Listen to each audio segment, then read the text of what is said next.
Happy lunch hour, guys. Okay, so I want to kind of go through the garden a bit, and I want to show you some pros and cons to kind of what's going on. Hit some fruit trees, hit some vegetables, show you some problems, tell you some solutions, show you some successes, show you some failures.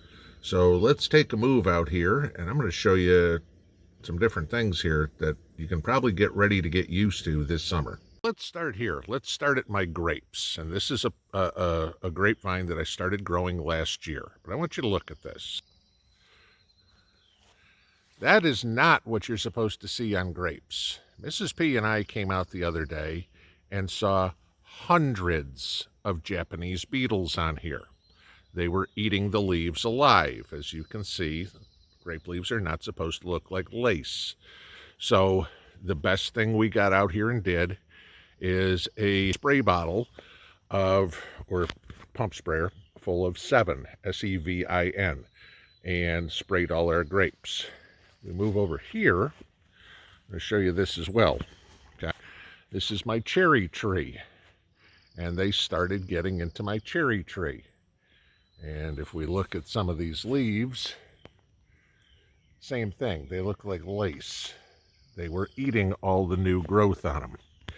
Now, the funny part is they were very selective on the trees they hit.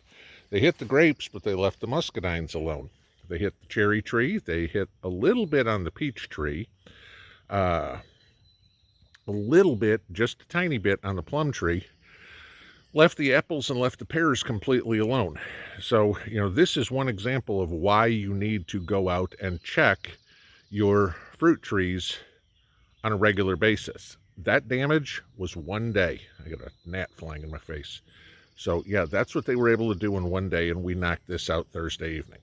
Let's move on. All right, so taking a look at some other stuff. This is my peach tree. And like I said, it just got a little bit of those Japanese beetles, but we got them. If we here, my peaches are starting to come to size. Some of them are starting to turn colors-wise. You look up there, you'll see we even got a bird's nest right next to one of them. Don't have a ton of peaches this year because that frost that we had, that late freeze, did a lot too.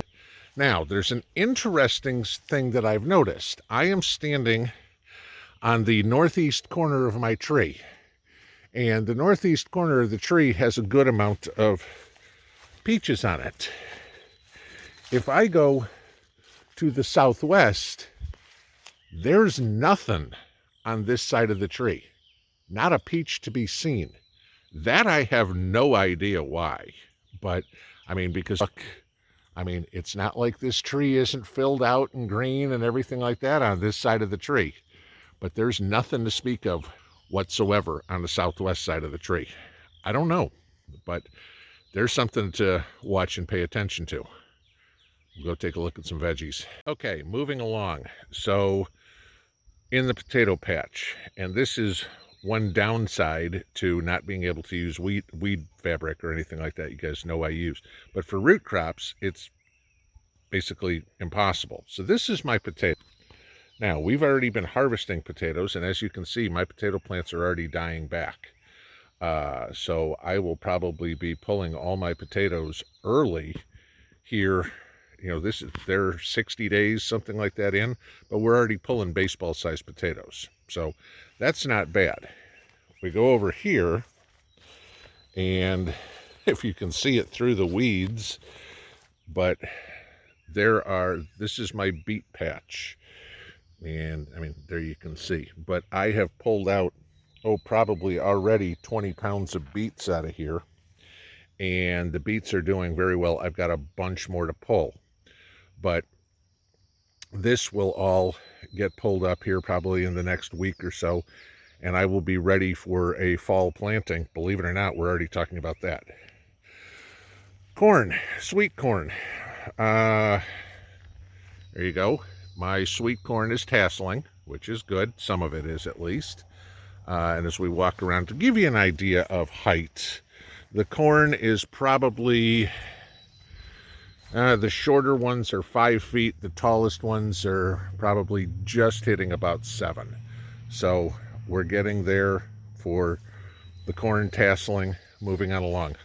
Like I said, knee high by the high, not in Tennessee. For me, they're head high by the 4th of July.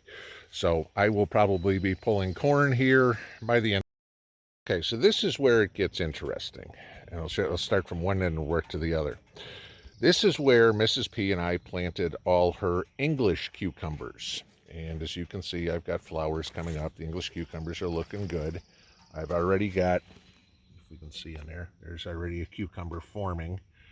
Plenty of female plants. There's another one over there. So English cukes are doing good. But what you notice mixed in there are tomatoes. Those are all volunteers. Okay, we did not plant tomatoes in there. And as you can see, there are volunteer tomatoes growing in my cucumbers. I'm assuming those are black Krim tomatoes because that's where we planted them last year. But I don't know if that is until we find them out.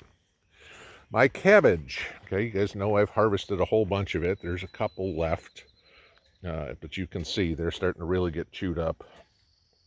The red cabbage, we've harvested one red cabbage. I think just went in too late this year. I've learned from what I've got going on that I've got to put my cabbages in earlier, right? Not according to what Farmer's Almanac says. If you notice there in the middle, what do we have? More volunteer tomatoes. Great. Okay. Green peppers, and my pepper plants are doing well to the point where if we look right here, there's a couple of them right there. There's another one there. So we'll probably, I can see a bunch more. We'll probably get out here and start picking some more peppers today. I can see a bunch of good-sized ones on there. I will take that. That will mean stuffed peppers are getting ready to go in the canner. And as I walk over here, this is a stand of green beans. Now, these are planted very late. I put these in maybe about 3 weeks ago. This is where my garlic usually is. And I know there's a whole bunch of people that say, don't plant beans after garlic. I don't seem to see any problem. I'm looking at what, 1, 2, 3 plants that didn't make it, maybe 4 that didn't make it. I don't need more green beans, but I ain't gonna let the garden space go to waste. All right, so that's garden number 2, and I will chug on up to the top, and then this is when it gets funny. Bugs are out in force today. The gnats are following me around.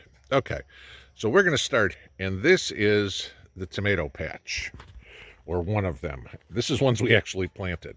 Now, in here, you can see I have cherry tomatoes. All right, so these are going to be Bartelli cherry tomatoes. These plants will get to be 10 feet high, so I need to cut them back. I now know what they are, because remember I mixed up my cherry tomatoes. These right here look to be, at first guess, I'd say these are probably my Siberian earlies. These plants are 2 feet high.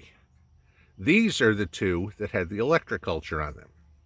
Now, the plants are small, but there is 1, 2, 3, 4, 5, 6, 7, 8 tomatoes on one plant, and 1, 2, 3, 4, 8 tomatoes on the other plant. For a 2-foot plant, I will take it. Now, this one does not have electroculture. The plant is twice the size. It looks like the same tomatoes. It's got 2 tomatoes on it.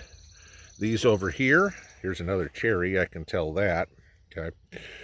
And there's another cherry. The ones that are getting bigger are the Bartellis. I can tell that. All right. So as I roll around here we have my black beans, which you can see in there. They are flowering nicely, doing well. I will take it. Here are my Marconi peppers. All right, so if you don't know what a Marconi pepper is, there's one right there. All right, they are long frying peppers. They are doing well, growing peppers, and gee, guess what we have in there? Volunteer tomatoes like crazy. This is where it gets funny. Here's my sweet potatoes. See all those straw bales? Those are my sweet potatoes. Look what's in the middle. No, I did not plant tomatoes there. Those are all volunteers. I am being overrun by volunteer tomatoes. I'm going to have to pull these out, or at least some of them, because they're going to stop my sweet potatoes from doing anything. This is another squash that I've got. Some of the plants are doing great, i.e. that one. Some of the plants are not, i.e. the one right in the center there. Smaller, but we already have small squash forming in there. We'll take it. And then these are all cherry tomatoes, and they are all doing well. I mean, you look at the flowers right there, or the tomatoes right there. We're growing boatloads of cherry tomatoes in here, doing well.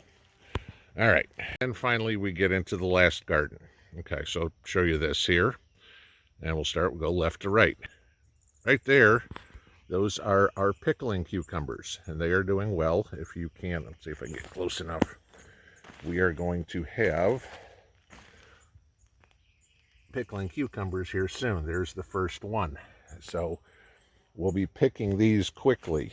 I will tell you guys this, when you're growing cucumbers, you need to check your plants daily because cucumbers will double, triple in size in 24 hours. So check them out quickly. My lima beans, some are doing better than others, but there's also a second planting in here because remember the first one got wiped out by rabbits or whatever, and so we planted more and they are coming along. Banana peppers, you guys know we've been munching on these like crazy, but banana peppers are doing well. The electric culture is here in the front, and I'm going to say the same thing. The plants aren't any bigger, but the most productive plants I'm getting are on this side. So they are producing more peppers than the other ones. Onions, I've been pulling my onions like crazy, so the onion patch looks pretty weak, and you can see there's a bunch more that need to come out, but we are getting decent size. I mean, they're grocery store size onions, okay? They're about the size of a tennis ball, and I'll take those. That's fine. I'm not looking to win state fair or anything. Those are good size onions. Cantaloupe, all right? There's now 4 because 2 didn't survive, okay? The cantaloupe in the front has the electric culture. You can see the coil there. Those plants are actually a little bit smaller than the ones that didn't have the electric culture. Funny part is the ones that had the electric culture, also the ones that I had seed starts. The ones in the back were the ones that are growing straight from seed in the ground. And gee, guess what we have here? Another volunteer tomato plant. Finally, moving along at the end. These are what look to be the Sakarni Podovchuk tomatoes. And if you can see them in here, I'll try to move it. These are like the beefsteaks. You can always tell these because they're very ribbed, okay? But what we've got, these are growing well. There is electric culture on them right there. And I can't tell any difference from height of the plant. Actually, the ones that it's in between, those are the 2 shorter plants. But they're producing. A few of you guys asked me about this. Yellow leaves on your tomatoes, okay? Yeah, those leaves are probably too low. It's not from dirt bouncing up, because as you can see, I've got garden cover on it. But that is a problem that you're going to have. I'll trim off those leaves today, and that'll be that. Finally, the jalapenos that have survived, okay, and they're actually looking pretty good. It looks like I've got six plants that made it here, okay. There are some peppers on them, and one of y'all started a jalapeno contest that we have until Labor Day, which actually turns out to be my birthday, who can grow the biggest, longest, and the heaviest jalapeno. So I'm going to participate in that, but the competition there is some serious big time garden YouTubers like Lazy Dog Farms or Deep South Homestead or stuff like that. Some of the true farmers, but hey, I'll try. So I wanted you to look at that because not everything's hunky-dory, even for somebody that's done this as long as I have. You have issues. You just need to go walk your gardens every day. You need to take an assessment of what's going on and fix it. I fixed the Japanese beetle problem. I know I've got some issues I've got to deal with some yellow leaves on a tomato here. So I'll take care of that. And then my biggest issue I have is way too many volunteer tomato plants all over the place. So I will thin some of those out. But keep going, guys. The weather's been crazy. I know a lot of people have talked about the smoke. We've got some of it here, it doesn't look like Mars like New York does or something, but pay attention to what's going on. Pay attention to your garden. That's how you eat. Pinball out.